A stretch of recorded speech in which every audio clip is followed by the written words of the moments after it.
pessoal, mais uma vez estamos aqui. Saudações a todos, bom dia para quem é do dia, boa tarde para quem está estudando de tarde, boa noite para quem está estudando de noite e boa sorte não só para quem está estudando de madrugada, mas também para quem fez aí a nossa primeira avaliação, né? Uma prova pesada que a gente já mostrou aí no vídeo anterior, a correção dessa prova, uma prova toda interligada, que tem um caráter avaliativo, mas também tem um caráter formativo, é uma prova que forma, né? Uma prova que linka uma questão com outra, todas elas são interligadas, é uma prova que apresenta um projeto da parte da concepção, do início ao fim, muito bacana, tá?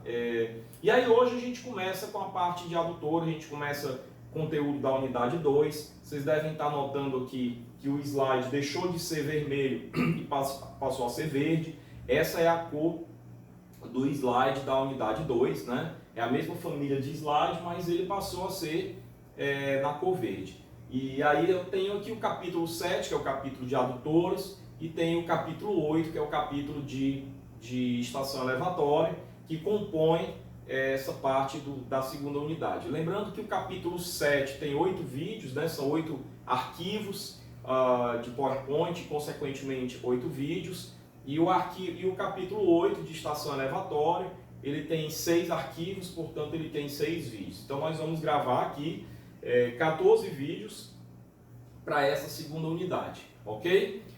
Depois nós vamos ter a terceira unidade com o capítulo de reservatório, que é o 9, o capítulo 10, redes, o capítulo 11, perdas, e o capítulo 12, medição, ok? E aí a gente encerra essa disciplina de sistemas de abastecimento de água. Então vamos direto ao que interessa, né? A primeira coisa a falar antes de passar ao primeiro slide é o seguinte, essa matéria ela tem um aspecto interessante que casa bem com o regramento da nossa instituição, da UFESA. É que no nosso regramento a gente tem que ter pelo menos 3 provas, 3 unidades, né? 3 unidades de avaliação. E nessa matéria, abastecimento de água, é perfeito esse casamento, porque na primeira a gente engloba a parte inicial, onde a gente tem os estudos de concepção, onde a gente tem os estudos de consumo de água, que são a base para o dimensionamento de todo o resto, e onde a gente já tem a parte de captação, tanto em manancial superficial como em manancial subterrâneo, né? Mas veja que como a captação é feita em um manancial, e os estudos de mananciais são muito necessários, a matéria se casa dentro da primeira unidade como você estudou. Você deve ter percebido isso, né? Manancial casa com concepção, que casa com consumo de água.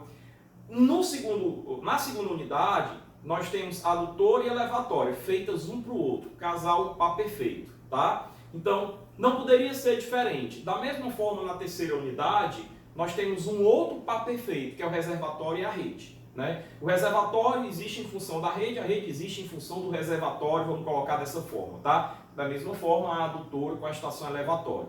Então, a matéria, ela realmente se alinha nesse sentido, tá? Então, segunda unidade, a gente começa hoje com adutores e depois o capítulo de estação elevatória, ok? Vamos para frente, vamos começar então. Então, primeira parte é uma parte introdutória, eu vou falar da classificação das adutoras. Então, eu tenho uma introdução. O que são adutoras, né? São canalizações do sistema de abastecimento de água que conduzem a água para as unidades que precedem, que antecedem a rede. Ou seja, é tudo que tem em termos de tubulação antes da rede, tá? Então, eu canso de brincar que eu estou dando aula e de repente você liga ali o RNTV, o CATV, o SPTV e está lá o jornalista dizendo: rompeu um adutor aqui no meio da Avenida Paulista, quer dizer, no centro da cidade, rompe uma tubulação e ele chama essa tubulação de adutora. Essa tubulação, sem dúvida alguma, no meio da cidade não é uma adutora, é uma tubulação da rede de distribuição. Professor, e qual é o nome que eu dou para essa tubulação? Tubulação da rede, né? A adutora é uma tubulação única.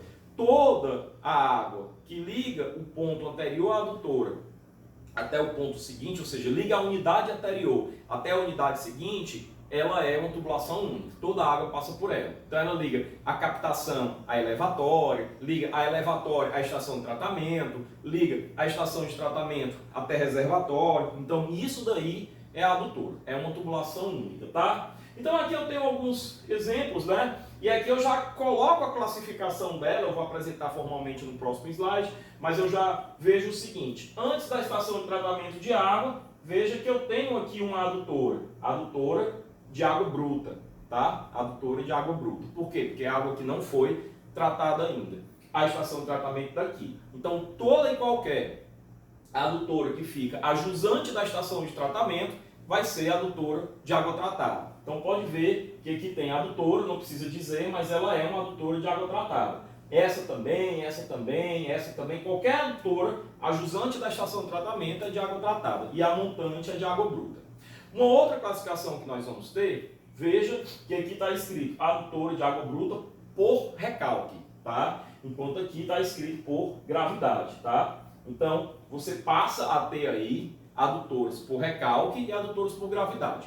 Grosso modo, o que é uma adutora por recalque? É aquela que precisa levar a água de um ponto onde eu tenho uma cota menor até um ponto onde eu tenho uma cota superior, uma cota mais elevada. Então eu preciso levar, eu preciso subir. É uma adutora ascendente, tá? E para eu subir a água, eu preciso fornecer energia a ela.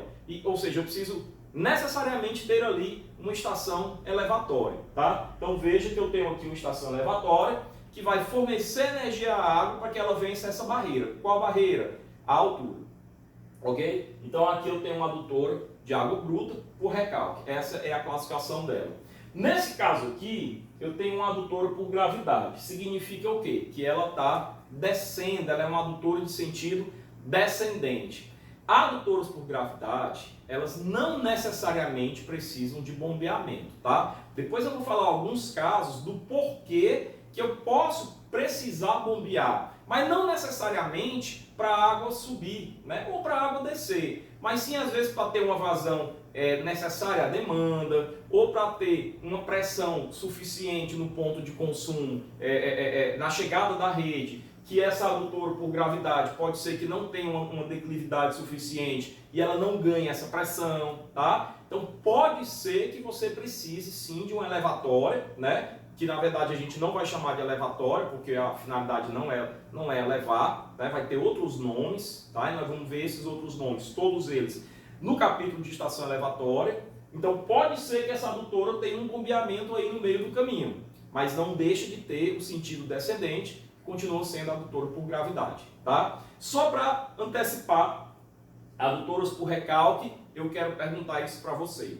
São em conduto livre ou são em conduto forçado, ou pode ser um ou outro? Essa eu vou responder. Adutoras por recalque necessariamente tem que ser em conduto forçado. Eu tenho que dar energia à água, fornecer energia à água, eu tenho que pressurizar a água para que a água consiga vencer aquela barreira, que é uma barreira física, que é a altura, né? Precisa subir o desnível, tá? Mas adutoras por água, adutoras por gravidade, elas funcionam, queria que vocês pensassem em alguns segundos, em conduto livre ou em conduto forçado?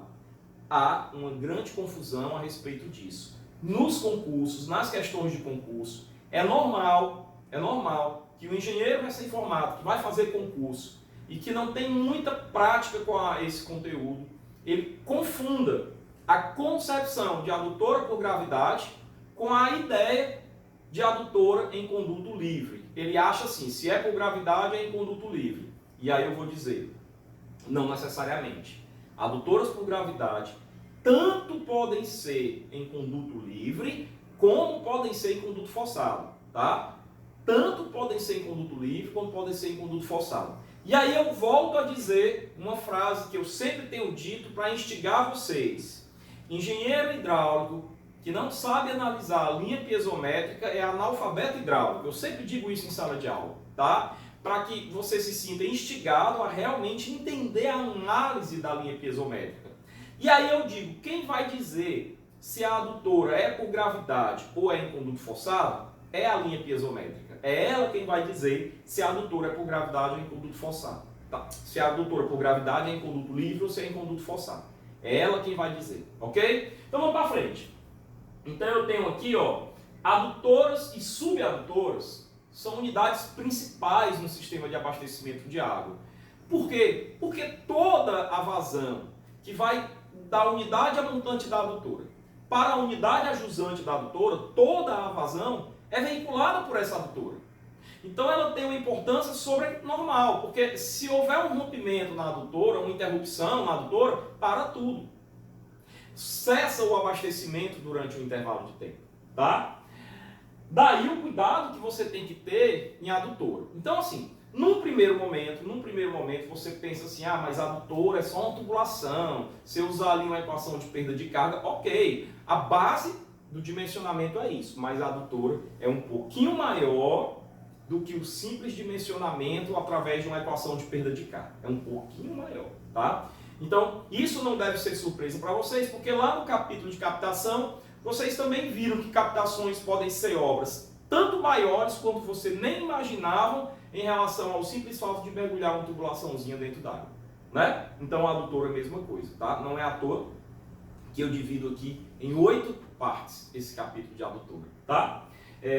Então, eu tenho que ter atenção no traçado da adutora, muita atenção no traçado da adutora, e detalhe, tanto em planta quanto em perfil, ou seja, tanto visto de cima em planta baixa, tá? Para eu tomar cuidado com os grandes desvios laterais que a adutora vai fazer, quanto em perfil, ou seja, tomar cuidado com a declividade da adutora, se a adutora é sempre descendente, será que pode? Será que pode a adutora ser sempre ascendente? Será que pode o traçado da adutora ser formado por trechos ascendentes seguidos de trechos descendentes? Será que pode o traçado da adutora ser um plano horizontal, né? Totalmente uma linha reta num plano horizontal? Será que pode? Nós vamos ver isso aí, tá? Desde já eu lhe digo o seguinte, a maioria dessas que eu falei não pode. Existe uma recomendação normativa a respeito disso, tá? Outro cuidado, a adutora lida com muita água, né? São diâmetros muito grandes e essa água está sob muita pressão. Isso se traduz na hora dos pontos de mudança de direção, não só em planta como em perfil, ou seja, mudança de direção para direita ou para esquerda, como mudança de declividade implica em um grande esforço localizado, ou seja, uma força aplicada localmente naquele ponto de mudança. Então, se a adutora não estiver muito presa, muito firme, muito bem ancorada, essa adutora vai romper ali, tá? Então, ancoragem nos pontos onde possam haver esforços que causem deslocamentos das peças. Então, a gente também vê nesse capítulo algumas questões sobre dimensionamento de ancoragem, tá? Até isso aí a gente mergulhou, tá? Bom, classificação das adutoras que eu meio que já antecipei. Então, quanto à natureza da água transportada, a adutora pode ser de água bruta ou tratada. Ok, isso aí você já sabe. Agora, olha só. Quanto à energia para a movimentação da água, a adutora pode ser por gravidade, você também já sabe, por recalque ou mista. Professor, o que é uma adutora mista? É uma adutora que possui trechos por gravidade e trechos por recalque. Ok? Isso daí é uma adutora mista. Tá? E aí o que é que eu faço, professor? Como é que eu dimensiono? O trecho que é por gravidade você dimensiona como trecho por gravidade e o trecho que é por recalque você dimensiona como trecho que é por recalque. É dessa forma que você dimensiona, tá? Vamos para frente. Então aqui eu estou explicando já de cara, quebrando esse paradigma que existe, esse folclore que existe, que eu tinha mencionado 2 slides atrás, de que toda adutora por gravidade é em conduto livre. As pessoas confundem isso. As pessoas pensam assim, ó. Se toda adutora por recalque é em conduto forçado, então toda adutora por gravidade é em conduto livre. Não, essa consequência matemática não é verdadeira, tá? Realmente, toda adutora por recalque é em conduto livre. Mas adutoras por gravidade podem ser em conduto livre ou em conduto forçado, ok? Então, olha só. Adutora por gravidade, transportam água de uma cota mais elevada para uma cota inferior. O fluxo é descendente, ok. Agora, podem ser em conduto forçado ou em conduto livre. E lembra que eu falei agora há pouco que quem vai dizer se a adutora por gravidade é em conduto livre ou forçado é a linha piezométrica? Ok. Vejam que eu tenho aqui o traçado da adutora, tá? Vejam que eu tenho aqui o traçado da adutora.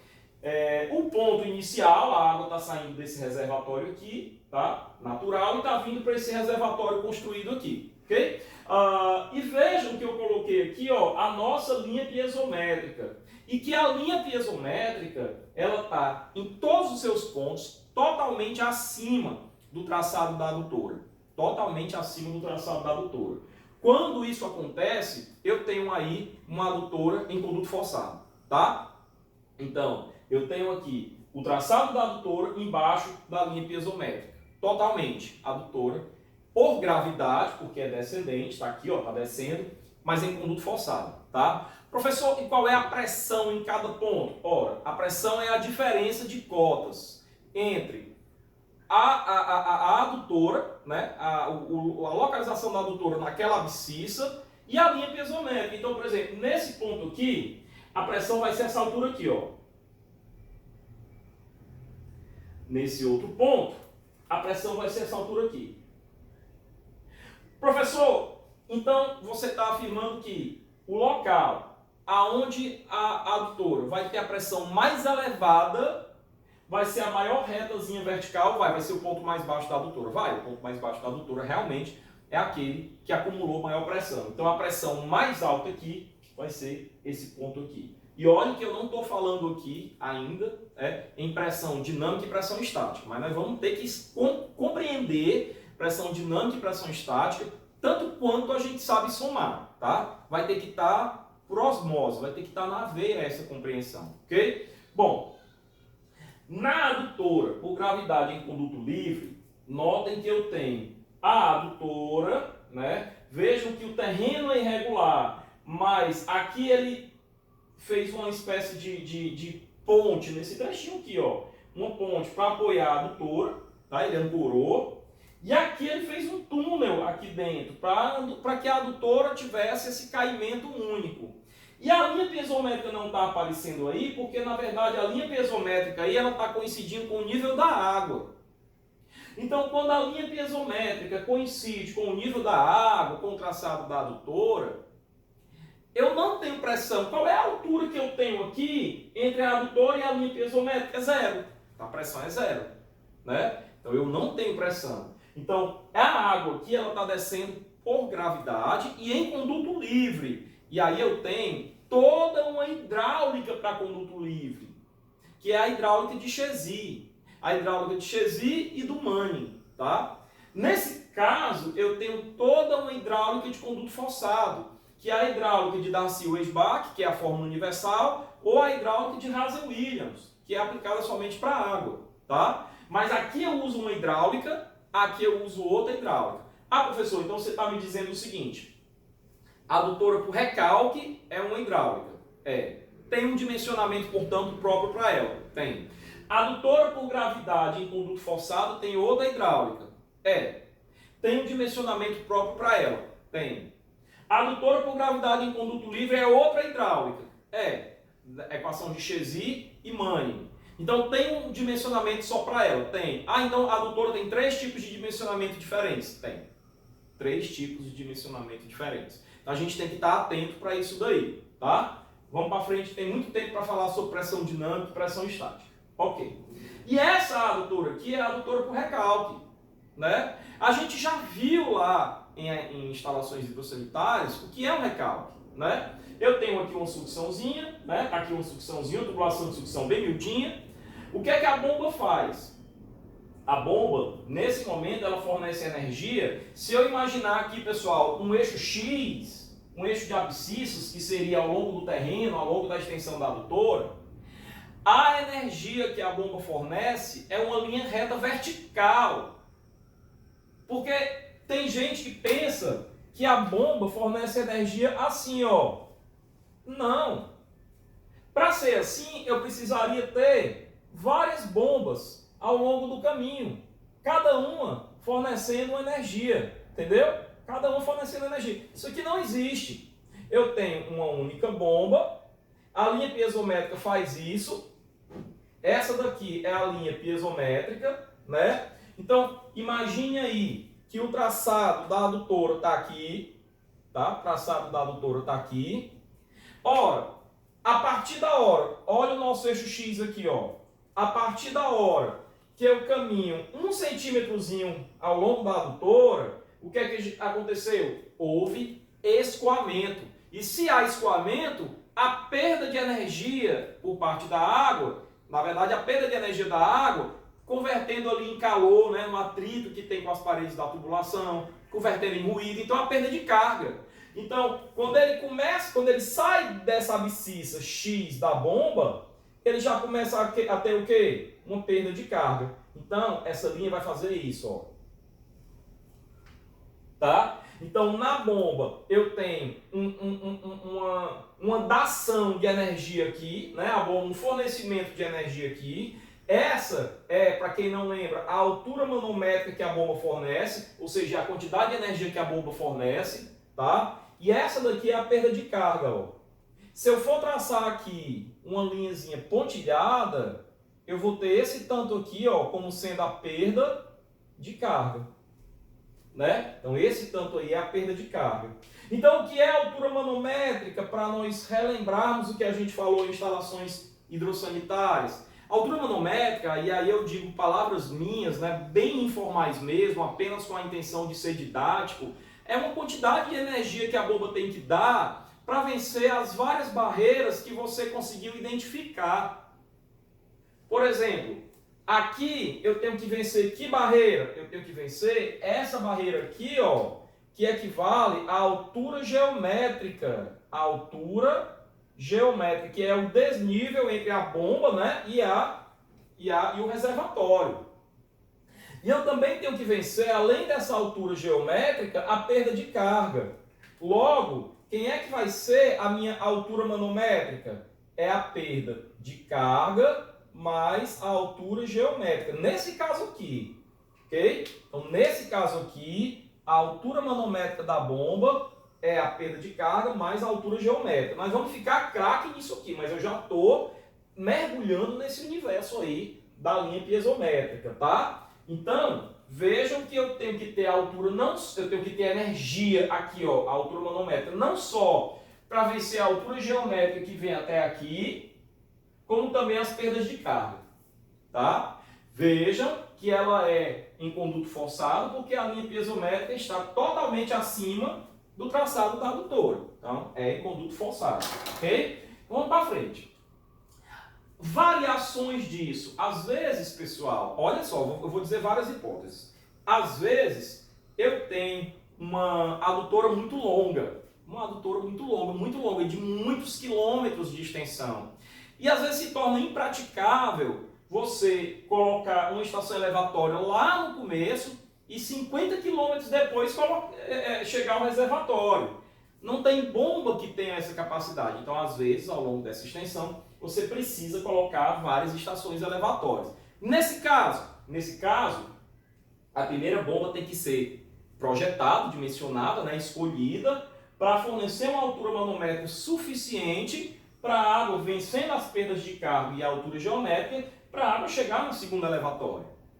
E aí a mesma coisa, na segunda elevatório, você vai ter que escolher uma bomba com potência suficiente, apenas para quê? Para vencer a altura geométrica e vencer a perda de carga para chegar até a outra elevatória ou até o reservatório de destino, tá? Então, nesse caso, eu teria que mais de uma estação elevatória. Professor, é só nesse caso para adutoras muito longas? Não. Tem também uma questão custo-benefício. Pode ser que essa bomba aqui, essa distância nem seja tão grande, mas a altura seja muito grande e isso implique numa bomba muito potente, numa bomba muito cara, de manutenção complicada. Então, às vezes, vale muito mais a pena, ou quando a distância é grande, ou quando a altura geométrica é grande, quando as perdas de carga são muito grandes, e isso tudo, ou qualquer uma dessas variáveis, implicar numa bomba de potência muito grande, uma bomba que tem que ser muito robusta, consequentemente muito cara, que tem um gasto de energia maior,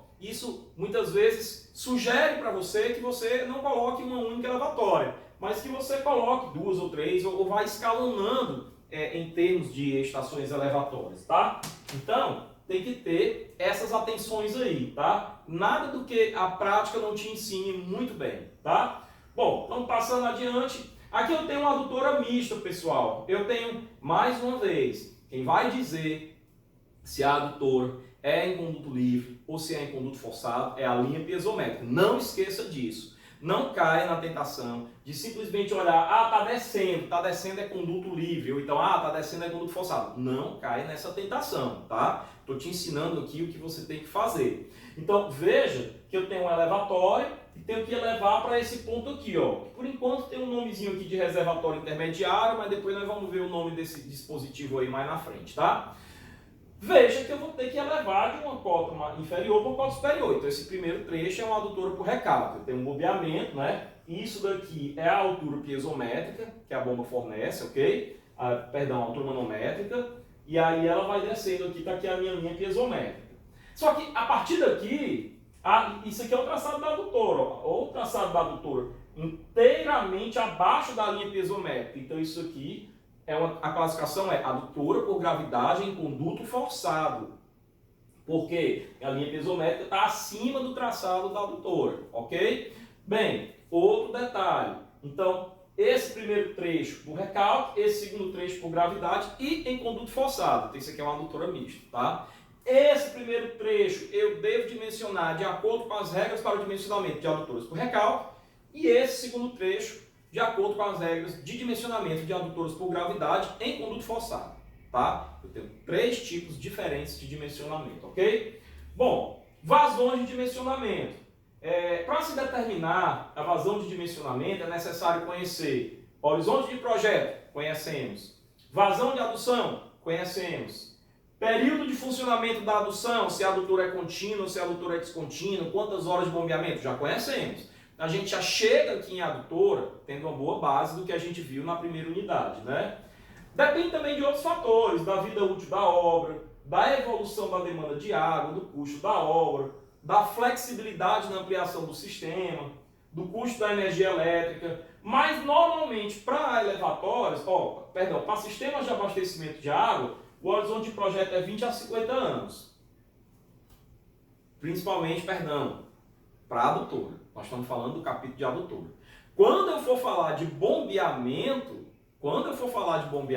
de estação elevatória, aí o buraco é mais embaixo, né? Eu tenho equipamentos mecânicos que funcionam o tempo todo e que por isso tem uma vida útil muito menor, né? Não é como uma tubulação que fica ali parada, bem ancorada, fixa e enterrada, né? Ela não trabalha, ela não tem maquinário, tá? Então a adutora tem horizontes de projeto maiores, entre 20 e 50 anos. A gente já discutiu bastante também sobre questão de horizonte de projeto, a gente colocou uma questão na primeira prova a respeito disso, sobre uma maneira de se estimar qual o melhor horizonte de projeto, que é através do método do custo marginal, tá? Então, para adutoras em geral, 20 a 50 anos, tá? Bem, e aí, voltando à questão da vazão de adução, né? Então, isso daqui também não é novidade. Agora, eu vou fazer o seguinte, eu vou começar pelo final, né? QC é a vazão aqui, na rede de distribuição, né? Na rede de distribuição, a gente já estudou isso no capítulo 4. A vazão considera o coeficiente do dia de maior consumo, o da hora de maior consumo, tá? K1 e K2, população de fim de plano, consumo per capita, dividido por 86.400, que eu faço aquela observação. Observação seríssima e super importante. Na literatura, você sempre vai encontrar 86.400. Eu, particularmente, não gosto de fazer isso. Vou pegar aqui só o QC, tá? Só o QC. Mas o que eu vou dizer aqui, porque QC vale para o QB e para o QA. QC vai ser quem? K1, K2, PQ, dividido por... Ao invés de chamar de 86.400, que é o número de segundos que tem em um dia, eu pego o número de horas, né, e multiplico pelo número de segundos que tem em uma hora, 3.600, tá? E o número de horas eu vou chamar aqui de TB, tá? É o período de bombeamento, é o número de horas que se bombeia, né? Obviamente, na rede de distribuição, realmente é 24 horas. Na rede de distribuição, realmente é 24 horas. Então, aqui vai ficar 24 vezes 3.600, vai dar 86.400, ok. Mas eu coloco assim que é para você não esquecer da lógica. A lógica é colocar TB vezes 3.600. Onde for 24, fica 24. Aí vira 86.400 o produto, né? Mas nesse caso aqui, você não bombeia 24 horas por dia. Você bombeia 15, 16, 20. Você não bombeia. As bombas elas têm que ter um descanso e um intervalo de tempo para manutenção. Tá? Então, nesse trecho aqui, QB, 86.400 já não é uma forma adequada de se ensinar. O certo seria isso aqui, TB vezes 3.600. E aqui no QA também. Ok? Então, aí aqui tem mais consumo específico. Consumo específico é algum consumo grande, algum grande consumidor que você possa colocar por fora, né? Além do que você colocou na média do doméstico, que seria PQ, K1, K2, ok? Então, uma indústria, uma agricultura, né? Na primeira prova eu coloquei um consumidor específico desse, se eu não me engano era uma indústria, tá?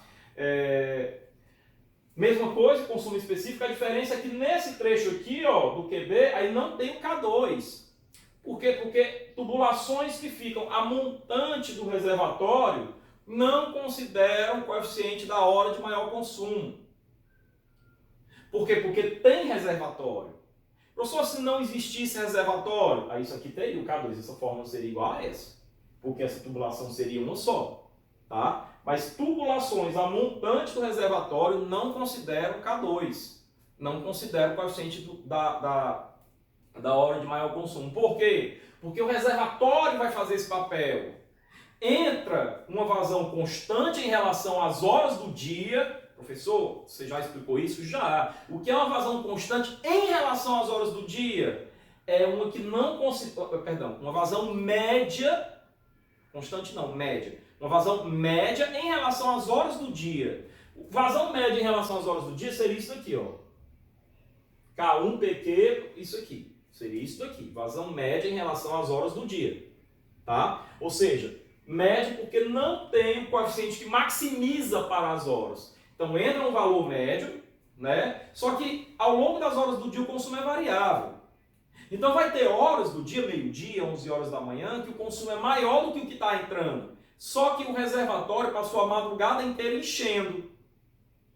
E aí o que é que vai acontecer de manhã quando o consumo for maior do que a média do que entra, do que a vazão que entra, que a gente chama de vazão de adução? O reservatório começa a secar. Seca, mas ele tinha estoque. Ele começa a baixar o nível. Tira a palavra secar, usa a palavra abaixar o nível. Ele abaixa o nível, mas ele tinha reserva. Né? E aí ele vai baixando o nível nas horas em que o consumo é superior à vazão de adução, que é essa, QB, que é o que entra pela adutora no reservatório.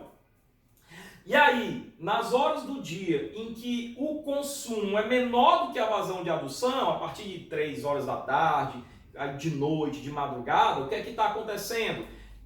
O consumo se torna menor do que a vazão de adução, que nunca mudou.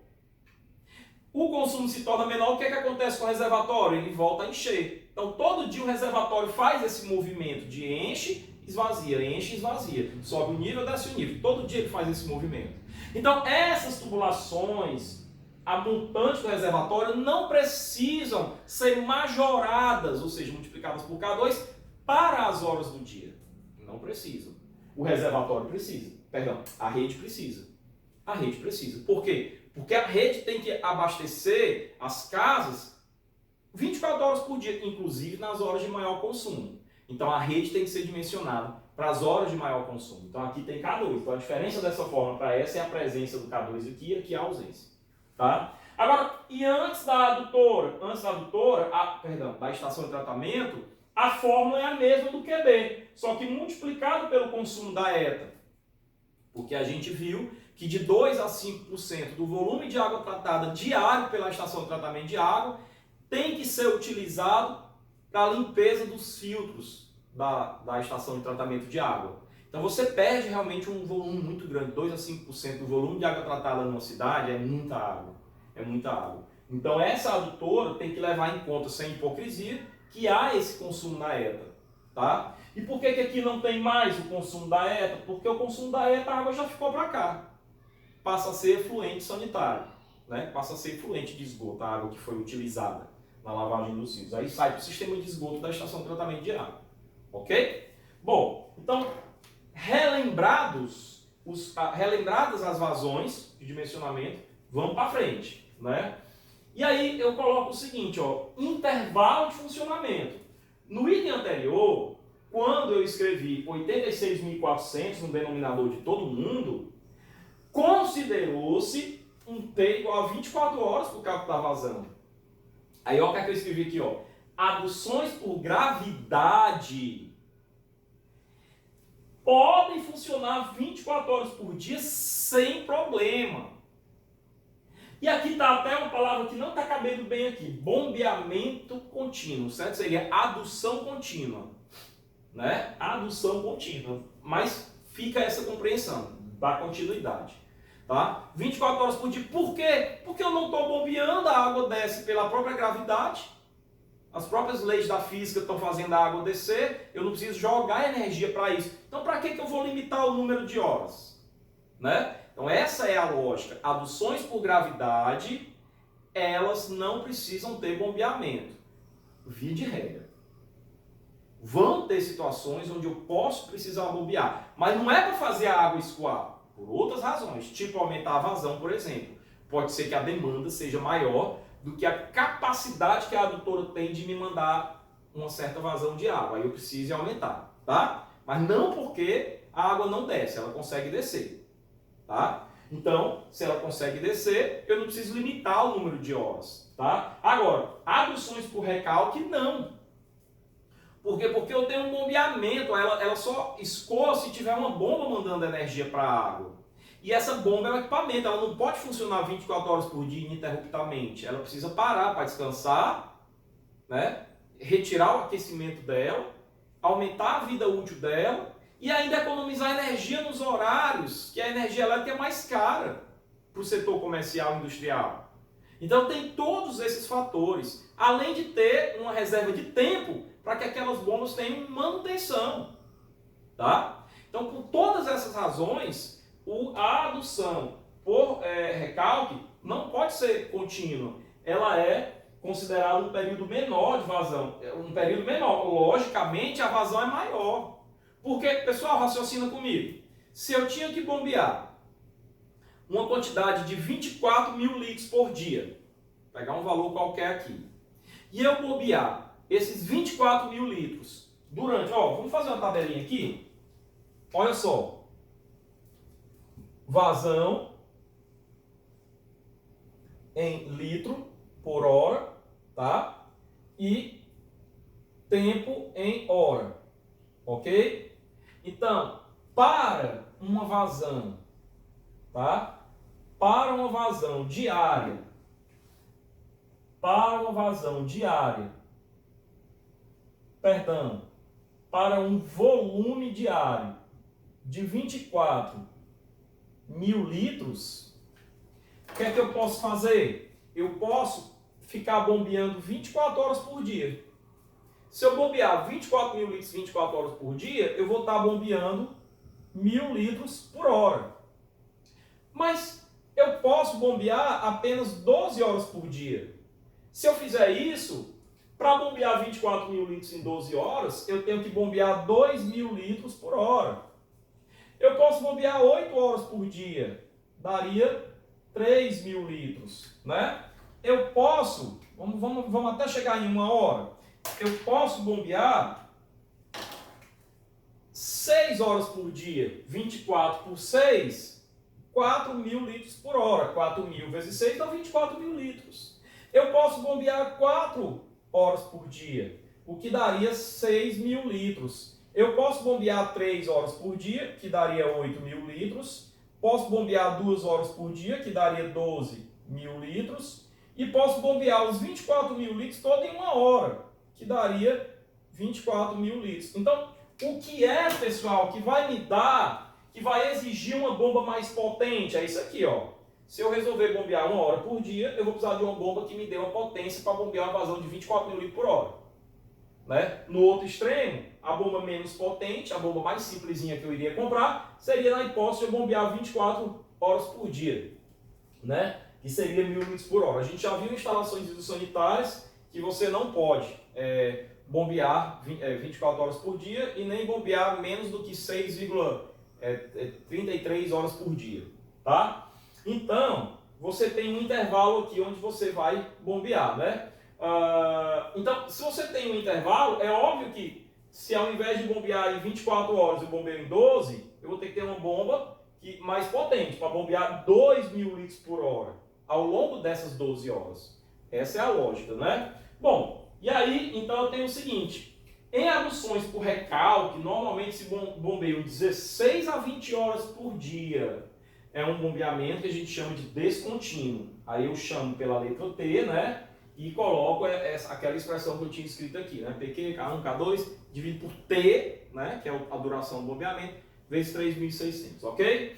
Bom, então hidráulica para adutor. E aí entra em um outro assunto que eu preciso recapitular com vocês, tá? Preciso recapitular com vocês. Qual é o assunto?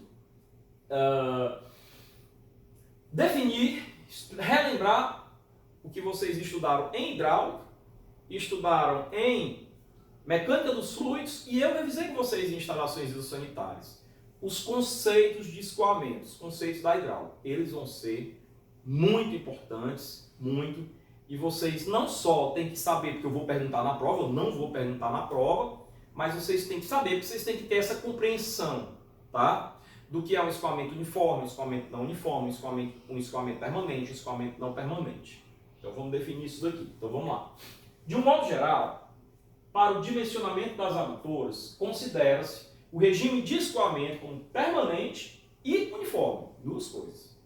Permanente e uniforme. Nós vamos ter que definir aqui o que é permanente, consequentemente não permanente, o que é uniforme, consequentemente não uniforme, para você entender as diferenças, ok? Vamos lá. Quando as características hidráulicas, pressão, vazão e velocidade, tá? Quando eu falar características hidráulicas, pressão, vazão e velocidade, ok? Quando as características hidráulicas em cada ponto do espaço forem invariantes no tempo, o escoamento é permanente. Caso contrário, é não permanente ou variável ou transiente. Anote aí, ó, transiente hidráulico, que é o que o pessoal chama de golpe de Ariete, tá? Então, golpe de Ariete, na verdade, é um dos tipos de escoamento transiente, tá? Que é o escoamento não permanente. Para a gente entender o que é o não permanente, vamos primeiro entender o que é o permanente, ok? Então, veja lá. Eu vou pegar, pessoal, um ponto do espaço, porque ele fala em cada... Então, eu vou pegar um ponto. É por isso que aqui tem invariantes no tempo, certo? Eu vou pegar um ponto qualquer. Então, vamos imaginar uma tubulação passando aqui na horizontal, na altura dos meus olhos, tá? Você está imaginando aí uma tubulação horizontal, um escoamento indo para lá, tá? E aí eu pego aqui dois pontos só para ilustrar. Um ponto A bem aqui e um ponto B bem aqui. Mas vamos falar do ponto A. Vamos falar do ponto A. E aí, pessoal, eu vou pegar uma câmera, vou colocar uma câmera de celular, vou colocar na função vídeo e não na função foto. Dica, anote essa dica. Classificar o escoamento como permanente ou não é vídeo, não é foto. Tá? Por quê? Porque é variando ao longo do tempo, ou seja, é vídeo. O vídeo, cada quadro do vídeo mostra um tempo diferente, né? O tempo está variando, o tempo está passando, tá? Então, classificar como permanente ou não é vídeo, não é foto. Então, eu pego um ponto e faço um vídeo daquele ponto. Se naquele ponto a minha mão não mexer, o escoamento é permanente, ou seja, se a velocidade continuar para lá, e tiver sempre o mesmo valor. Se a velocidade aumentar, esse vetorzinho seria um dedo maior, né? Se a velocidade mudar de sentido, né? Se parar, certo? E se a vazão aumentar, esse vetorzinho vazão seria um dedo maior. E se a pressão aumentar, a pressão do meu dedo faria assim, subiria, desceria, representando a pressão. Se nesse ponto, nem pressão, nem velocidade, nem vazão, ficarem alterados, e se um altera, altera todos os outros, ficarem alterados ao longo do... Se nenhum ficar alterados, todos permanecerem inalterados ao longo do tempo, esse escoamento é permanente. Então, o escoamento permanente é aquele que é comportado, domesticado. Ele tem sempre a mesma velocidade, direção, sentido e intensidade. Ele tem sempre a mesma vazão, direção, sentido e intensidade. E ele tem sempre a mesma pressão. A pressão não aumenta nem diminui, tá? Isso é um escoamento permanente. Professor, então o que é um escoamento não permanente? Aí vamos lá. O não permanente, ele vai ser chamado de transiente. Por que que é um escoamento transiente? Alguma coisa acontece, certo? Existem algumas situações que dão causa a uma mudança no regime de permanente para uma situação, na falta de palavra melhor, meio colapsiosa, meio dramática, que seria um transiente hidráulico, onde durante um pequeniníssimo intervalo de tempo, as características hidráulicas, nesse ponto, durante o vídeo, mudam. Pode ser que seja a abertura de uma válvula, o fechamento de uma válvula. Pode ser que seja uma parada brusca na energia elétrica que fez a bomba parar. O acionamento da bomba, o desligamento da bomba. Uma abertura de uma comporta. Uma abertura de uma residência, de uma torneira, que faz aquela ducha higiênica serpentear. Aquilo é um transiente hidráulico, certo? Pressão, velocidade e vazão durante um pequeno intervalo de tempo ficam doidos, num ponto. Vejam que eu tinha falado do ponto A e do ponto B, e vejam que quando eu fui falar para classificar em permanente ou não, eu só falei de um ponto. Agora, professor, se eu fosse falar do B, pode ser que a velocidade no B, a vazão no B, a pressão no B sejam diferentes em relação ao A. Mas a velocidade no B, a vazão no B e a pressão no B não mudam ao longo do tempo, em relação a ela mesma. O A e o B podem ser diferentes. Porque pode ser que o B tenha um diâmetro maior do que o ponto A, um diâmetro menor. Mas a pressão, a vazão e a velocidade no B, ao longo do tempo, se eu mostrar um vídeo no ponto B, ele nunca vai mudar. Isso é um escoamento permanente. Ok? Vamos então agora fazer a definição de escoamento uniforme. É aquele no qual o vetor velocidade, aí eu digo velocidade, vazão, em modo, direção e sentido, ou seja, o vetor velocidade, pessoal. O vetor velocidade. Se o vetor muda, porque qualquer uma das três características, modo, intensidade, direção e sentido, mudou. Basta uma mudar para o vetor mudar, né? Vocês são engenheiros de oitavo semestre, pelo amor de Deus. Isso aí tem que saber desde o segundo ano científico. Então, é aquele em que o vetor velocidade é idêntico em todos os pontos. Agora ele compara um ponto com o outro, ó, em todos os pontos. Para ser idêntico em todos os pontos, eu tenho que comparar o ponto A com o ponto B.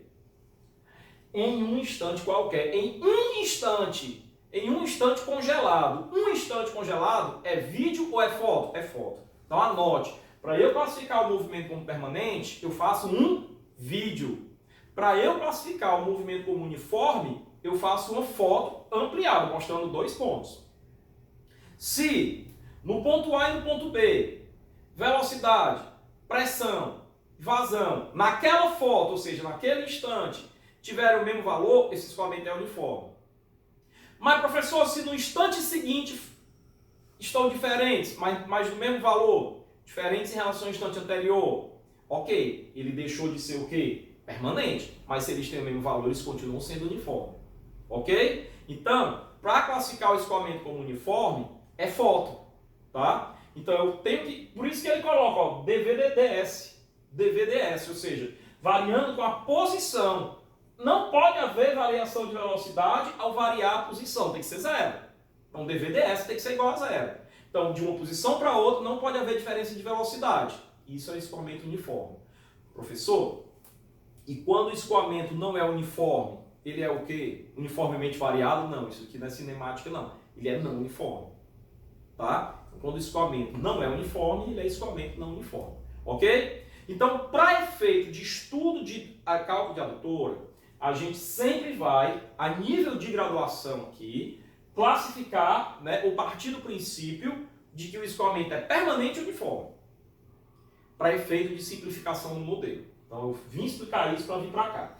Bom, aí isso aqui eu já expliquei, então eu vou passar, tá? Já expliquei, então eu vou passar. Bem, e aí, finalmente, escoamento em conduto livre ou escoamento em conduto forçado, né? Escoamento é classificado como escoamento em superfície livre, ou simplesmente escoamento livre, ou escoamento em conduto livre, se o líquido estiver com a pressão atmosférica. Né? Ele não está aprisionado em relação à pressão que já existe na atmosfera. Tá? Escoamento em rios, canais, calhas, tá? São escoamentos em condutos livres. Tubulações de esgoto, sistemas de esgoto, conduto livre, se dá necessariamente pela ação da gravidade. Então, se eu vou projetar um sistema que seja escoamento livre, necessariamente esse sistema tem que ter declividade. Eu não posso conceber um sistema totalmente horizontal e esperar que eu vá ter um escoamento de um lado para o outro. Não vai. Eu tenho que ter declividade. Eu conto com a gravidade para isso, tá? O escoamento em conduto forçado ocorre no interior de tubulações fechadas, onde a pressão é maior que a atmosférica. Na verdade, onde a pressão é diferente da atmosférica. Porque pode ser que eu tenha pontos onde eu tenha uma subpressão. É o que ocorre, por exemplo, na tubulação de sucção. Tá? Então, obviamente, na tubulação de recalque, a pressão é positiva. Tá? Eu estou empurrando a água dentro daquela tubulação. Então, eu tenho uma pressão que tenta abrir de dentro para fora essa adutora. Né? E numa tubulação de sucção, ela tenta fechar de dentro para fora. Né? Porque eu estou tirando a água daquela tubulação. Estou tirando o conteúdo, a matéria, de dentro daquela tubulação. Então, ali eu tenho uma pressão negativa, diferente da atmosférica, mas eu tenho pressão e também tenho que me preocupar com isso, tá? Então, o escoamento de conduto forçado, né, normalmente quando a pressão realmente é maior que a atmosférica, mas na verdade é quando a pressão é diferente, porque a pressão ser menor, que não é o que se deseja, mas ela também é um conduto forçado, ok? Bom, e aí a base do nosso conteúdo é a equação de Bernoulli, tá? E a equação de Bernoulli vai acompanhar a gente aqui ao longo de todo o cálculo da engenharia hidráulica, ok? Tanto para o conduto livre quanto para o conduto forçado. E aí eu quero fazer apenas uma pequena observação, né? Que já foi feito lá em instalações hidrossanitárias, mas que eu vou refazer essa observação aqui com vocês, né? Pessoal, a equação de Bernoulli nada mais é do que a energia mecânica que a gente aprendeu lá no ensino médio. Então eu vou fazer uma brincadeira aqui com vocês, tá? Eu vou colocar aqui, vou usar o azul e o vermelho, que o preto está meio ruim. Energia mecânica é igual a energia cinética mais energia potencial, certo?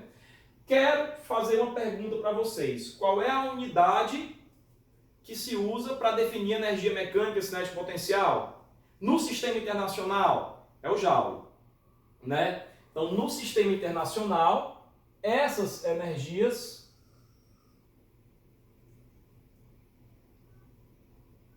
são definidas em Joule, né? J, no sistema internacional de unidades, certo? Não confunda isso, grave essa informação, tá? Por quê? Aí eu vou definir o que é carga hidráulica, para que de uma vez por todas a gente não esqueça mais. O que é carga hidráulica? Carga hidráulica foi a maneira que a hidráulica encontrou de analisar energia aplicada a escoamentos de fluidos, líquidos ou gasosos. É a carga hidráulica. Então a carga hidráulica nada mais é do que a energia propriamente dita, essa aqui que a gente conhece em Joule, dividido por unidade de peso do líquido. Então se eu dividir todo mundo aqui por unidade de peso do líquido, eu vou ter, por definição, o que a gente conhece como carga hidráulica, H. E sempre é um H maiúsculo, viu, pessoal? Não tem negócio de H minúsculo por convenção. Para carga hidráulica, não, tá? Então, essa carga hidráulica vai ser o seguinte. Professor, o que é energia cinética? Não é mv² sobre 2? Aí o peso aqui é quem? O peso aqui é mg, né? Aqui, o que é energia potencial? Não é mgh? Que eu vou dividir pelo peso, eu vou dividir pelo mg, certo? Ora, quem é que eu posso cancelar aqui? Isso aqui é a própria definição, né? Energia mecânica por unidade de peso é carga hidráulica. Aqui eu cancelo as massas, cancelo o mg. Eu vou ter o seguinte, energia, né, da carga hidráulica, ou seja, a carga hidráulica é V2 sobre 2G mais H. Essa cargazinha aqui, pessoal, é chamada de carga cinética. Então, essa carga é chamada de carga cinética, que nada mais é do que a energia mecânica. Perdão, cinética nada mais é do que energia cinética, só que aplicada no estudo da hidráulica, aplicada à engenharia hidráulica. E essa outra energiazinha aqui, a gente chama de carga de posição, tá? Que na verdade, quando a gente chega aqui num ambiente universitário, a gente tudo passa a estudar em 3 eixos, né? X, Y e Z. Tudo que é vertical, que no ensino médio a gente chamava de Y, a gente horizontaliza aquele plano X e Y e coloca um Z para cima. Então, esse Hzinho aqui, de agora em diante, a gente vai chamar de Z. Tá? Que é a minha carga ou cota de posição. Então, a carga hidráulica é V2 sobre 2G, que é a carga cinética, que equivale à energia cinética, mais a carga de posição, que equivale à energia potencial. Porém, quando eu venho para fluidos, eu ainda tenho mais uma situação. Os fluidos, eu posso jogar mais líquido ou gás ali, mais fluido dentro de um ambiente fechado do que caberia em situação normal, ou seja, em pressão normal, aumentando a pressão. Então eu passo a ter uma energia na forma de pressão. Então, quando se trata de fluidos, além da energia cinética e da energia potencial, eu passo a ter mais uma energia na forma de pressão, que seria, sabe quem? A energia potencial elástica. Seria a energia potencial elástica. A capacidade de comprimir uma mole é a capacidade de comprimir um gás. É a capacidade de comprimir um líquido, né? Então eu teria ainda uma energia que eu colocaria aqui como sendo energia potencial elástica. Dá para ver, né? Dá. Teria energia potencial elástica. Que aqui ela teria essa fórmula aqui, ó, P sobre gama. Que é na forma de pressão, tá? Em função da pressão. É a pressão, esse P aqui é pressão, né? É a pressão sobre o peso específico do líquido. Tá? Então, isso daqui é o que a gente vai chamar de carga de pressão. Tá? Portanto, essa daqui é nada mais, nada menos do que a energia mecânica que um líquido ou um gás tem. A gente chama de equação de Bernoulli. Tá? É a energia mecânica que um líquido ou um gás tem. E aí eu faço mais uma observação. Note que está escrito aqui o seguinte: peso específico é massa específica vezes gravidade. É constante. Ou seja, o fluido ele é incompressível. Vou explicar. Quando você vai para a hidráulica, que vai para uma situação real, o que é um modelo matemático? Né? Ou um modelo físico, que nada mais é do que um modelo matemático? É a tentativa que a ciência da física tem de explicar aquele fenômeno real através de equações ou equações e gráficos. Nada mais é. Um modelo, na ciência, nada mais é do que isso. É a tentativa que a ciência tem, né? Ou a forma como a ciência encontra de explicar de uma forma matemática aquela situação real. Muitas vezes, para isso, é preciso abrir mão, lançar mão de algumas hipóteses que vão simplificar o modelo. Por exemplo, na vida real, os líquidos não são incompressíveis. E aí, devido à compressibilidade do líquido, eu teria mais um termo aqui. Teria mais um termo. Seriam 4 termos. Ou seja, eu teria mais uma energia, não na forma de pressão, mas na forma da compressibilidade do líquido. E esse termo é um termozinho chato.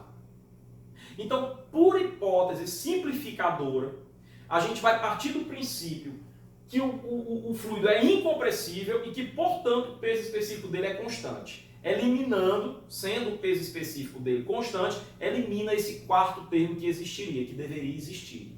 Ficando essa equação, a equação de Bernoulli, para essa hipótese do fluido ser incompressível. Tá bom? Tá claro isso daí? Então a energia que eu tenho é essa, tá? Agora, esse constante aqui, por enquanto esquece. Aí eu vou apagar aqui a lousa, já sabemos o que é cada uma das 3 formas como a energia pode se apresentar no líquido. Só uma observação. Essa unidade aqui é Joule. E essa unidade aqui, pessoal, é o metro de coluna d'água, tá? Então, carga cinética, tantos metros de coluna d'água. Carga de pressão, tantos metros de coluna d'água. Carga de posição, tantos metros de coluna d'água. Não vou explicar o que é isso aqui, porque isso aqui você já sabe há muito tempo o que é, né? Metro de coluna d'água, ok? Não confundam, porque a gente vai precisar dessa compreensão aí daqui a pouco. E aí, eu venho falar de um outro aspecto aqui, né? Falamos do ensino médio e definimos essa expressão aqui de Bernoulli a partir da simples fórmula da equação da energia mecânica. Agora, no caso da energia mecânica, lá no ensino médio, a gente aprende o que é uma coisa chamada sistemas, tá? E que os sistemas, eles podem ser conservativos ou podem ser dissipativos, tá? Lá a gente aprendeu o seguinte: o que é um sistema conservativo? É aquele sistema em que a energia mecânica no ponto A é igual à energia mecânica no ponto B. Trazendo isso daqui para o nosso mundo atual, a hidráulica, seria aquele em que a carga total, né, no ponto A é igual à carga total no ponto B, né? Então, um sistema conservativo seria isso. Agora, professor, o que é um sistema conservativo? É um sistema teórico, né? Ele não existe na vida real, né? É um sistema teórico. O que é o sistema da vida real? O sistema da vida real é um sistema dissipativo. Então, vamos pegar a partir de números, né? Eu tinha 100 joules de energia. Começar por energia mecânica. Eu tinha 100 joules de energia. Perdi 20. Agora eu tenho quanto? 80. Então eu posso dizer o seguinte: a energia mecânica que eu tinha no ponto A, que era 100, é igual à energia mecânica que eu tenho no ponto B agora, que é 80, mais quanto? A perda, delta, é. Né? Então, em outras palavras, aqui eu tenho 100 é igual a 80 mais 20, né? O que eu tenho agora mais o que eu perdi é o que eu tinha antes, né? O que eu tenho agora mais o que eu perdi é o que eu tinha antes. Trazendo isso daqui para o nosso mundo, na hidráulica, a carga hidráulica no ponto A é igual à do ponto B mais a perda de carga entre A e B, né? Essa é a equação que a gente usa. Então, no slide aqui, eu não fui feliz ao colocar isso aqui constante. Por quê? Porque na vida real, né, os sistemas, eles são dissipativos. Então, eu vou usar sempre isso daqui, ó. Carga hidráulica no ponto A igual a carga hidráulica no ponto B mais a perda de carga entre A e B. E isso daqui é que é a aplicação da equação de Bernoulli entre dois pontos A e B, tá? Isso daí é a aplicação da equação de Bernoulli entre dois pontos A e B. Detalhe, em termos de nomenclatura, energia do ponto A, né, o carga hidráulica do ponto A, em metros de coluna d'água, é igual a do ponto B mais perda de carga entre A e B. Se eu trocar BA, é HB igual a HA mais delta HBA, ok? Outra coisa, o sentido do escoamento sempre é do A para o B, hein? O sentido do escoamento sempre é do A para o B. Por quê? Porque eu tinha mais energia no A, aqui 100, e agora eu tenho menos do B, porque sempre há perda de energia por atrito com a tubulação. Nunca há ganho de energia. Não existe sistema ganhativo. Só existe sistema dissipativo. Não existe sistema acumulativo. Eu sempre, na minha energia total, eu sempre perco energia. Tá? Na minha energia total, eu sempre perco energia mecânica, né? Eu perco se transformando em quem? Não se perde, tudo se transforma. Se transformando em ruído e em calor, pelo atrito. Tá? Então, fica essa dica aí, ok? Então, o que está escrito aqui é o que eu coloquei aqui no quadro. Vamos para frente. E aí, pessoal, eu tenho que para conhecer o que é o estudo da linha piezométrica, eu tenho que colocar esses fatores em um gráfico. E nesse gráfico é o seguinte, eu tenho aqui uma tubulação hipotética, certo? E dois pontos, 1 e 2. 1 e 2, tá? Primeira coisa a fazer é colocar um plano horizontal de referência, tá? Que seria ali o chão, né? Mas que vai ser o que eu vou chamar de cota Z igual a zero, tá? É o meu plano horizontal de referência, é o meu Z igual a zero, tá? Então, esse plano é horizontal, né? E entre os pontos 1 e 2 tem uma distância aérea aí, ponto 1, ponto 2, tá? Como eu tenho aí uma tubulação, né? E essa tubulação vai estar pressurizada, eu vou colocar um eixo imaginário passando pelo centro da tubulação, tá? Um eixo imaginário passando pelo centro da tubulação. Como que eu vou representar as três formas de energia, carga de pressão, carga de posição e carga cinética, em cada um dos pontos nesse diagrama? Eu vou representar assim. Do plano de referência até o centro, né, até o eixo, até o centro da seção transversal, eu tenho uma carga de posição, eu tenho o meu Z1. Por quê? O simples fato de eu fazer um furo na tubulação já prova que a água dentro dela tem energia. A energia da altura é uma energia potencial. Z não é a energia potencial da hidráulica? Então eu já tenho uma energia acumulada pelo simples fato de essa tubulação ter altura em relação ao plano de referência, né? Se ela tem altura, ela já tem energia na queda da água, tá? Então eu já tenho aqui o meu Z1. Igualmente aqui o Z2. Detalhe, essas cotas elas sempre são perpendiculares ao plano de referência, que é horizontal. Traduzindo, essas cotas sempre têm que ser verticais. Cuidado, porque tem gente que pensa assim, a tubulação é inclinada, a cota é 90 graus com a tubulação. Não, a cota ela é vertical, energias são medidas verticalmente, tá? Então eu tenho aqui o Z. Aí, beleza, a água aqui dentro está sob pressão. Se eu fizer um furo bem aqui na geratriz superior dessa tubulação, a água vai subir e vai jorrar até essa altura aqui, ó. Significa, sabe o quê? Que ela tem mais uma energia na forma de pressão, tá? Então, eu tenho aqui a minha carga de pressão, P1 sobre gama, né? E se essa água estiver aqui com escoamento, se ela tiver com escoamento, tiver com velocidade, a água estiver transitando, ou seja, está entrando por aqui, mas está saindo por ali, ela ainda tem mais um tanto de energia pelo fato de ela estar em movimento, pelo fato de ela ter velocidade. É uma energia cinética, é a carga cinética, V1 ao quadrado sobre 2G, é a carga cinética, certo? Bom, hipoteticamente no ponto 2, ele tem aqui os valores de Z2, P2 sobre gama, V2 sobre 2G. Ok? Definidos isso, o que é que eu faço? Eu passo o slide, tá? E coloco aqui algumas observações sobre isso. Ó. Nos fluidos reais, em escoamento permanente é vídeo de um ponto, onde as características hidráulicas desse ponto não mudam, tá?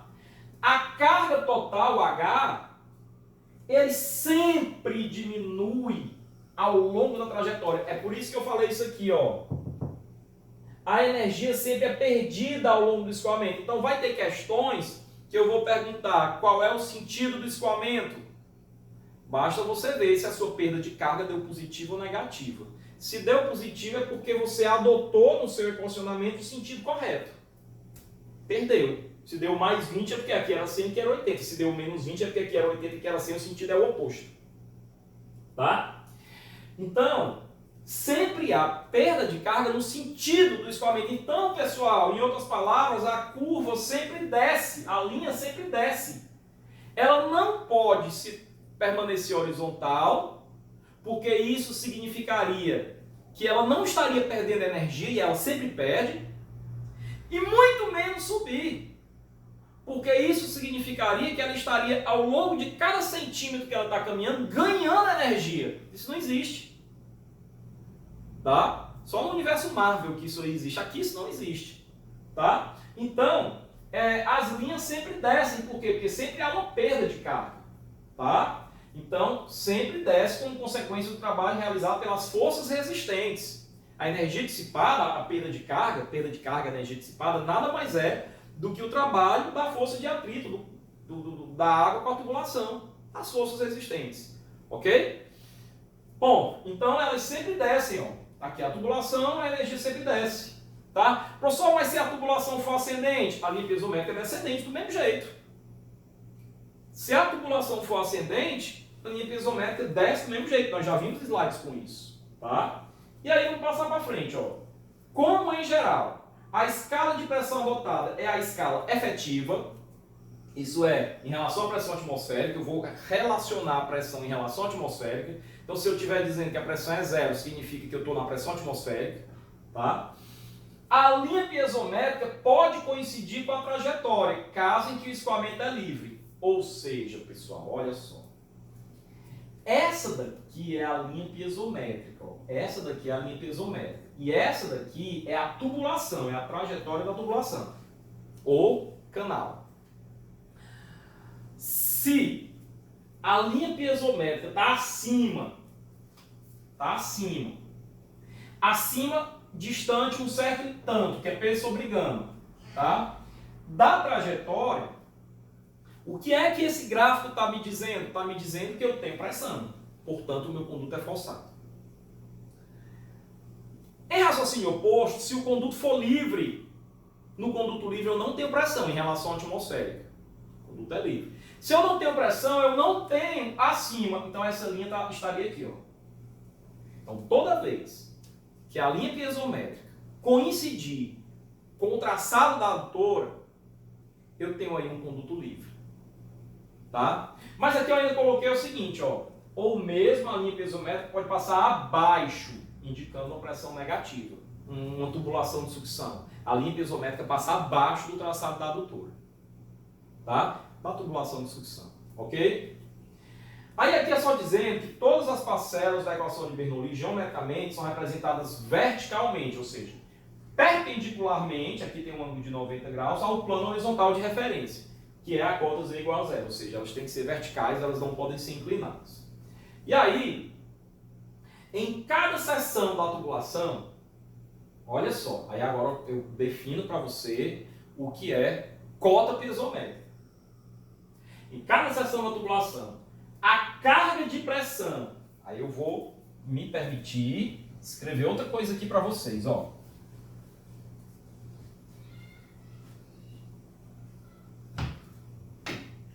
H não é igual a Z mais P sobre gama mais V2 sobre 2G, né? Essa cargazinha aqui, ó, somada com essa tem um nome, tá? O nome é cota piezométrica. Portanto, a cota piezométrica é Z mais P sobre gama, como eu estou dizendo aqui, né? Então eu tenho aí uma subequação, uma equação dentro da outra, né? Z mais P sobre gama. Mas eu posso daqui, ó, concluir o seguinte. Se isso daqui, Z mais P sobre gama, eu posso chamar de cota piezométrica, eu vou ter o seguinte, H é igual a cota piezométrica mais a carga cinética, né? Substitui isso aqui por uma expressão chamada cota piezométrica. Isolando a cota piezométrica, eu vou ter cota piezométrica é H menos a carga cinética. Certo? Ou seja, isso daqui não seria bem uma fórmula, seria ali uma equação de consequência, né? A cota piezométrica é a energia total que eu tenho menos a carga cinética. Professor, é que eu não posso marcar com ponto aqui na TV, né? Mas a cota piezométrica é Z mais P sobre gama, é esse ponto aqui, ó. Certo? A cota piezométrica do ponto 2, Z mais P sobre gama, é esse ponto. E como é que eu defino linha piezométrica? Lá na matemática é o lugar geométrico formado por todas as cotas piezométricas. Então a linha piezométrica é o lugar geométrico formado por todas as cotas piezométricas de todos os pontos, do ponto 1, do ponto 2, do ponto 3, do ponto 4, do ponto 5, de todos os pontos. Isso daí é a linha piezométrica, ou seja, a linha piezométrica, ela lê a Z, a carga de posição, mais a carga de pressão. É isso que a linha piezométrica lê, ok? Então, ele coloca P sobre gama mais Z. E a cota geométrica ou topográfica Z. Está aqui, ó, P sobre gama mais Z. Cota piezométrica, P sobre gama, né, mais a Z. E essa linha piezométrica pode até ser negativa ou nula. Depois a gente vê isso daí, tá? A linha de energia sempre, já falei isso, sempre desce. Por quê? Porque sempre há perda de carga. Nunca há manutenção de carga e nem tampouco ganho de carga. Sempre há perda de carga no escoamento no sentido da trajetória, no sentido do escoamento, tá? A menos que haja a introdução de energia, por exemplo, pela instalação de uma bomba. Mesmo assim, a linha está descendo, Vem aqui tem uma bomba, a linha está descendo. Quando tem a bomba, a linha não vai fazer isso não, ela vai fazer isso, ó, subir verticalmente na bomba. Depois que passa da bomba, ela volta a descer. Tá? Então, como está em vídeo, você pode voltar ao vídeo e ver isso aqui de novo, né? Então, se eu tenho aqui uma adutora descendente, para ilustrar melhor, uma adutora descendente, tá? E eu tenho aqui a linha piezométrica original, ó. Opa. A linha piezométrica original. Se eu instalar, por alguma razão, uma bomba bem aqui, essa bomba vai transformar essa tubulaçãozinha aqui numa tubulação de sucção. Então vai ter uma pressão negativa. Olha como é que a linha piezométrica vai ficar. Ela vai descer por baixo da adutora, porque ela é uma adutora, uma tubulação de sucção, né? A bomba vai fornecer energia e esse fornecimento é vertical. Esse fornecimento não é assim, tá? Esse fornecimento é vertical. E a partir daqui ele volta a escoar, ou seja, ele volta a perder carga. Então ele faz isso, ó.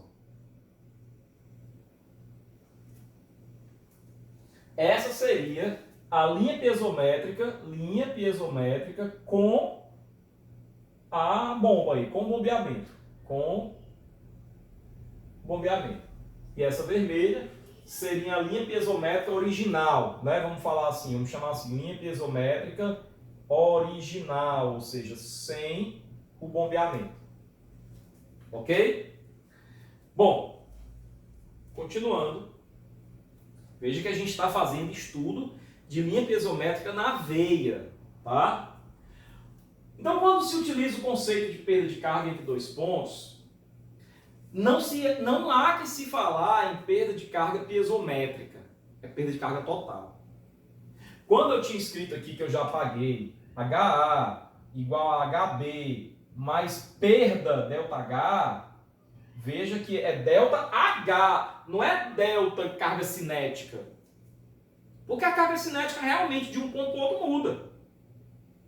Ela pode aumentar enquanto a outra diminui a carga de posição, mas a energia total se perde. Sempre se perde, a regra é essa. Tá? Então, quando se fala em perda de carga, eu não estou falando de perda de carga da linha piezométrica, mas da linha de energia, que é a linha piezométrica acrescentada da carga cinética, que é o H. Isso daqui, pessoal, deixa eu mostrar aqui para vocês. Então, se eu tenho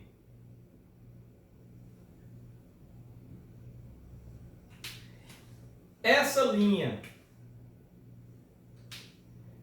aqui, um pouquinho abaixo do nível da água, seria a linha piezométrica. E essa daqui, coincidente com a linha, com o nível da água, seria a linha de energia.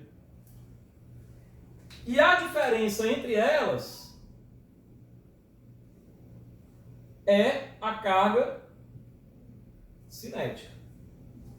Ok? A diferença entre elas é a carga cinética. Ok? Então, por quê? Porque a linha piezométrica, ela considera quem? Ela considera Z mais P sobre gama. E a linha de energia considera Z mais P sobre gama mais quem? Mais V2 sobre 2G. Ok? Essa é a diferença. Tá? Bom, passando para frente, aí a gente entra no conceito de bomba. Tá? Porque falar em bombeamento é falar no conceito de bomba, conceito de potência hidráulica. Esse mesmo slide já tinha aparecido lá no capítulo de instalações hidrossanitárias, no capítulo de bombeamento. Tem um vídeo que é o vídeo instalações prediais de água fria, vídeo 3, bombeamento. Inclusive é o vídeo mais assistido do canal, tá? Mas eu tenho certeza que depois que a gente vira essa parte de adutora, esses vídeos de adutora e esses vídeos de elevatório vão ser os vídeos mais assistidos do canal, eu não tenho nem dúvida disso, tá? Então, vamos lá. O que é que eu quero falar? Eu quero falar o seguinte, máquina hidráulica, tá? Eu tenho aqui uma máquina hidráulica que pode ser bomba ou turbina. Bomba fornece energia ao líquido. Então ele entra com uma certa energia, sai com energia maior, tá? De agora em diante a energia não é mais E dada em joule, é H dada em metro de coluna d'água, tá? E dado em joule é coisa de mim no velho amarelo do buchão. Aqui é H dado em metro de coluna d'água. Eu vou só fazer uma coisa.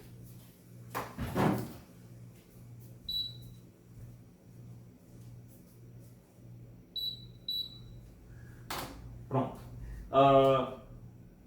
Então, a bomba ela fornece energia. Então, eu tenho aqui uma tubulação, onde eu tenho uma máquina hidráulica, seja ela bomba ou turbina. A bomba fornece energia. Então, eu tenho uma seção de entrada, representada pela letra Ezinho, e uma seção de saída, representada pela letra Szinho, tá? E a vazão no sentido aqui da esquerda para a direita. Certo? A água entra com uma certa energia, HE. Né? Energia aqui é carga hidráulica, HE. Então, HE. Aí aqui eu vou dizer o seguinte, ó. A máquina, se for uma bomba, vai fornecer energia. Então, é mais a energia que a máquina fornece. Se for uma turbina, a função da turbina é retirar a energia. Aí seria menos a energia da máquina. Por isso que nos slides, na literatura, no livro, tem mais ou menos a energia da máquina. Mais para o caso de ser uma bomba, menos para o caso de ser uma turbina. Como no nosso caso só nos interessa a bomba, a turbina vai interessar lá na aviação, então a gente vai colocar só um mais aqui, sabendo que essa máquina hidráulica aqui é uma bomba, que tem a função de fornecer energia. Portanto, eu tinha uma energia, 80, a bomba fornece mais 20, ele sai com 100. Então a energia que eu tinha na entrada, mais a energia fornecida com a máquina, é a energia de saída. Ok?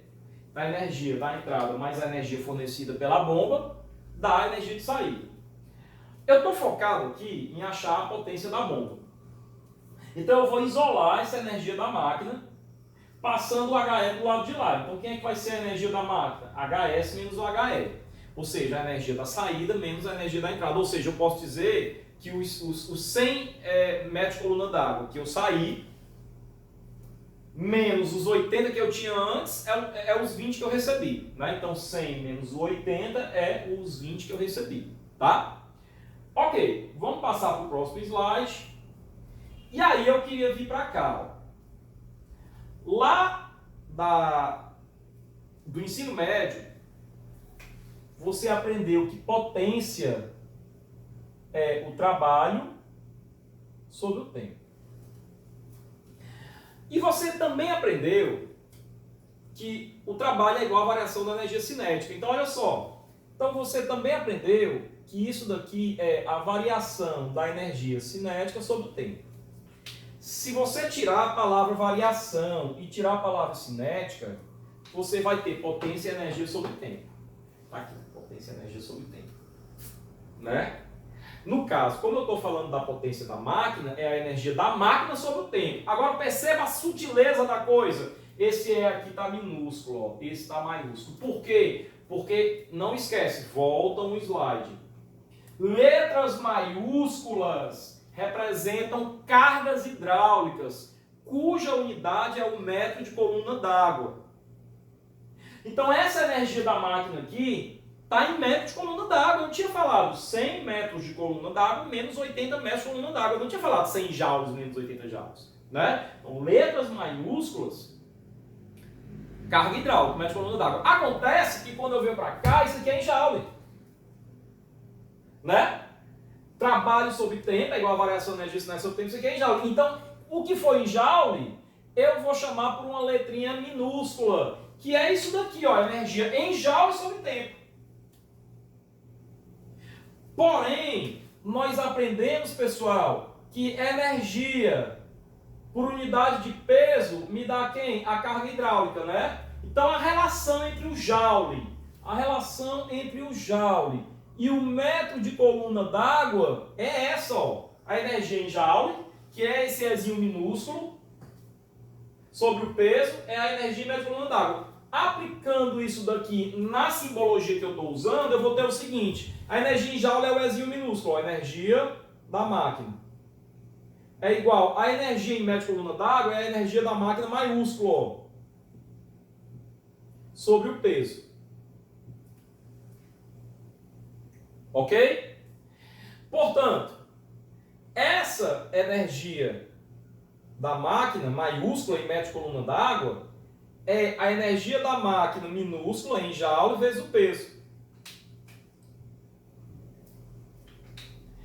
Ou seja, olha só o que é que eu fiz aqui, ó. Eu substituí o E minúsculo pelo E maiúsculo vezes o peso. Tá? Só um minuto. Não. Perdão, pessoal. Cometi um erro aqui, né? A energia minúsculazinha da máquina sobre o peso é a energia maiúscula, né? Isso que eu estava estranhando. Então, a energia em maiúscula, que é em metro de coluna d'água, é a energia minúscula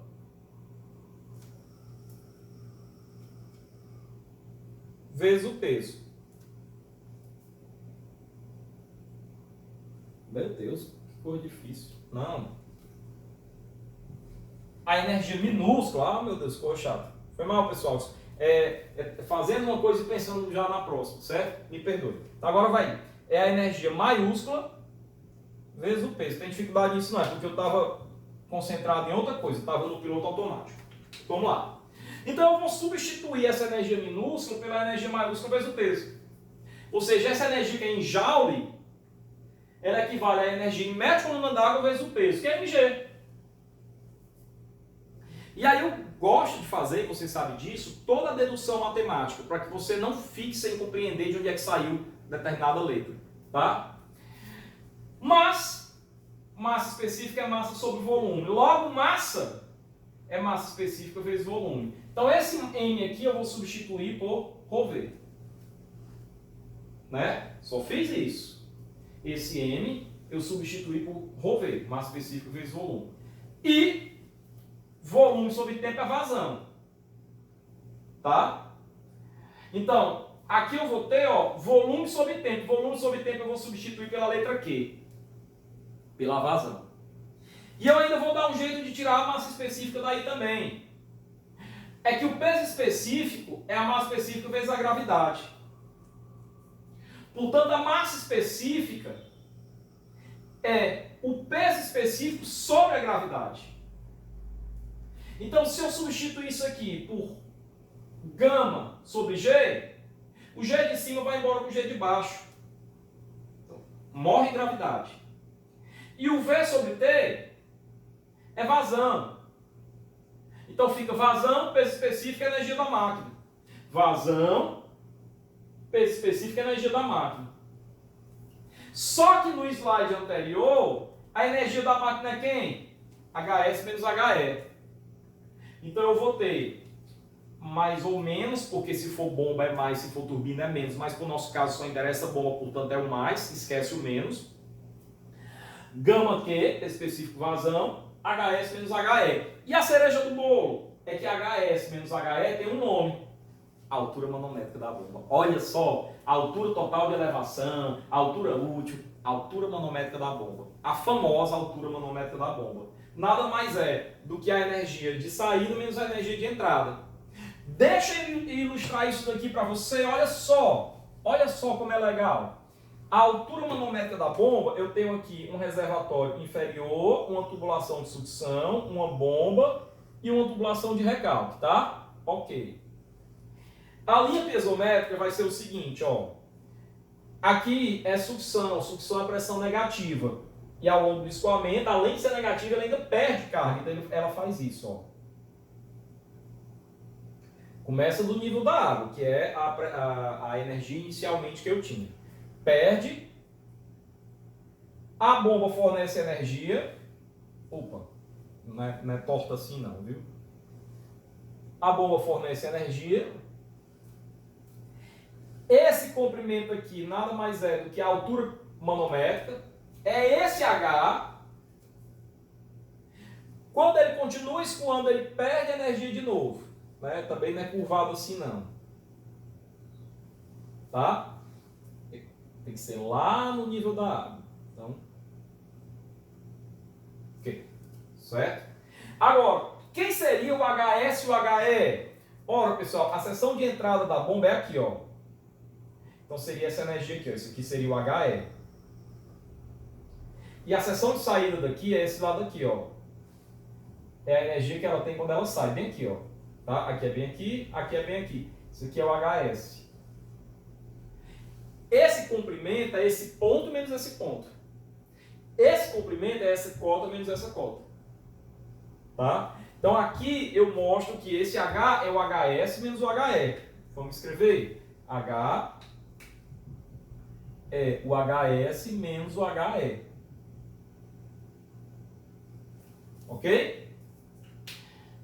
Beleza? Então, supondo que aqui seja um HE de menos 20 e aqui um HS de 80 metros de coluna d'água, né? Aqui menos 20 metros de coluna d'água.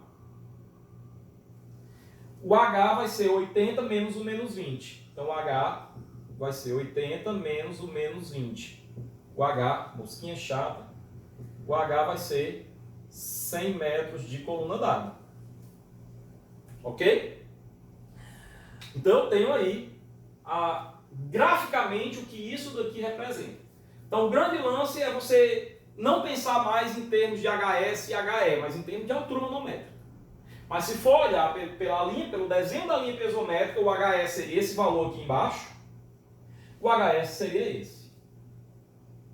Tá? E que informalmente ou didaticamente eu digo assim, o que é altura manométrica? É a energia que a bomba vai ter que fornecer à água para vencer alguns obstáculos. Quais são esses obstáculos? Olha só. Primeiro obstáculo, a perda de carga na sucção. É esse valor aqui. Segundo obstáculo, olha só. Pessoal, daqui para cá é quem? Ó? A altura geométrica. E a altura geométrica, se eu chamar isso daqui de nível da água do reservatório 1 e esse daqui de nível da água do reservatório 2, essa altura geométrica é NA1 menos NA2. Certo? E esse outro tantinho aqui, ó, é quem? A perda de carga na tubulação de recalque. Então eu também posso dizer o seguinte, que a altura manométrica aí vai ser quem? A perda de carga na tubulação de sucção, mais a perda de carga na tubulação de recalque, mais a altura geométrica. Que lembrando, essa altura geométrica é dada por NA1 menos NA2. Tá certo? Tá bom? Linha piezométrica na veia. E aí, pessoal, a gente vai ter que lembrar de outro detalhe, né? Então a potência ficou como? Gama QH, né? Se eu olhar para cá, a potência ficou gama QH, onde H é a altura manométrica. Porém, nenhuma bomba tem eficiência de 100%, né? Então tem que considerar a eficiência da bomba. No caso de bombas, eu divido pelo eta, tá? Que é essa letrinha grega que representa a eficiência da bomba. Que no capítulo de elevatório a gente vai estudar muito, tá? Então, a fórmula da potência de uma bomba, na verdade, é gama QH sobre eta, que é sobre a eficiência, né? E aí, isso daqui seria legal nas unidades do sistema internacional, para eu encontrar essa potência em watt ou kilowatt. O problema é que o Brasil não tem indústria, né? E menos agora com essa economia, com esse governo aí que colocaram aí. O Brasil não tem indústria. E aí o Brasil não tendo indústria, tem que se submeter à indústria dos outros países. Nos outros países, os sistemas adotados não são um sistema internacional. Então, o americano, que produz muita bomba, utiliza bomba em cavalo-vapor. Então, essa fórmula da potência em kilowatt, né? Ele apenas converteu o ganho, ele atribuiu o valor ao gama, né? Que é 9,8, fez 10 a terceira. Então, o 10 a terceira virou o K de quilo, né? 10 a terceira virou o K. Então ficou 9,8 QH sobre E kilowatt. Mas em cavalo-vapor, que é o que interessa e é como você vai calcular sempre, 10 a terceira QH sobre 75 eta. Sendo que em metro cúbico por segundo e H em metro de coluna d'água. Tá? Ou seja, no sistema internacional. Então esse 10 a terceira sobre 75 é só para converter de kilowatt para cavalo-vapor. Mas o Q e o H você mantém nas unidades do sistema internacional. Tá? Bem, e aqui essa figura. Tá? Aqui eu chamei de NA1, mas ele chamou de ZM, ó. Cota Z do reservatório de montante. A montante da bomba. Montante é antes de quem? No caso aí da bomba. E aqui ele chamou de ZJ. Cota do reservatório que está localizado a jusante da bomba. Ok? Então, a altura manométrica aqui, que tira. A linha piezométrica aqui é essa linha tracejada azul. Tá? Veja que na tubulação de sucção, ó, sempre há uma perda. Então, sempre ao longo que eu caminho para a direita, há perda. Sempre. Não existe linha horizontal piezométrica. Não existe. Sempre é descendo. Sempre. Então, começa pelo nível da água. Por quê? Porque se eu chamar isso aqui de ponto A, ponto 1 ou ponto M de montante, ou S de sucção, tá? A energia que eu tenho nesse ponto aqui equivale ao nível da água. Porque se eu fizer um furo bem aqui no reservatório, a água vai sair com uma velocidade por conta dessa altura Z da coluna líquida acima da cabeça do ponto, né? Então, não esqueçam, em reservatórios, qual é o valor da energia que eu tenho? Qual é o meu H? Aí eu até coloco o seguinte, H, vou pegar um pedacinho aqui, tá? H não é Z mais P sobre gama mais V2 sobre 2G? Em reservatório eu não tenho velocidade, então V2 sobre 2G é zero. Dentro do reservatório eu também não tenho pressão, P sobre gama é zero. Então, eu vou ter apenas o Z que equivale ao nível da água, né? Então, em reservatório, H é igual ao nível da água. Em reservatório, não esqueça disso. Em reservatório, a energia total que eu tenho é o nível da água. Sempre. O nível da água é 10 metros. É a energia que você tem, é o H naquele ponto. Tá ok? Bom, então o H que eu tenho aqui é ZM. Aí desse ZM, quando ele começa a escoar por aqui, ele perde energia. Se ele estava nessa linha, nesse ponto, e desceu para esse, o tanto que ele desceu foi esse, ó, perda de carga na tubulação de montante, a montante da bomba. Ou, eu gosto muito de usar também S de sucção e R de recalque. Tá? Aí seria perda de carga na tubulação de sucção, eu até prefiro. Tá? Aí, ele fornece a energia verticalmente. Esse valor é o H, é a altura manométrica. E depois que começa a caminhar de novo nessa tubulação, eles vão começar a perder energia de novo. Então veja, mesmo a tubulação sendo recalque, há uma perda. Sempre. Ele nunca ganha. A linha piezométrica sempre é descendo. E esse tantinho daqui para cá é a perda de carga nessa tubulação aqui. Perda de carga na tubulação de jusante ou perda de carga no recalque. E essa diferença daqui, pessoal, daqui, ó, daqui dessa linha até aqui, dessa linha, é a altura geométrica que eu representei aqui, ó, que é a diferença dos níveis da água. Então, quem é a minha altura manométrica? É ZJ menos EM, ZJ menos EM, que dentro de um parêntese é quem? A altura geométrica, mais a perda de carga na tubulação de montante, a perda de carga na tubulação de jusante. Se eu quiser, eu chamo tudo isso aí de simplesmente perda de carga total. Ok? Bom, e aí eu vou fazer o seguinte, pessoal. Esse vídeo está muito longo e eu tenho aqui umas 3 ou 4 questões resolvidas. Eu vou gravar um vídeo separado, vai ser o nono, tá? E esse slide eu vou separar em 2 vídeos. Então, a teoria ficou nesse vídeo que eu terminei agora. É importante que assim que você termine de assistir esse vídeo, você comece a assistir esse outro vídeo que vai ter as questões, tá? Então, eu vou encerrar esse vídeo aqui e você já começa, para não perder ali nenhum detalhe, a resolver essas questões, ok? Então, no próximo vídeo a gente se encontra. Um forte abraço. Salva a bomba.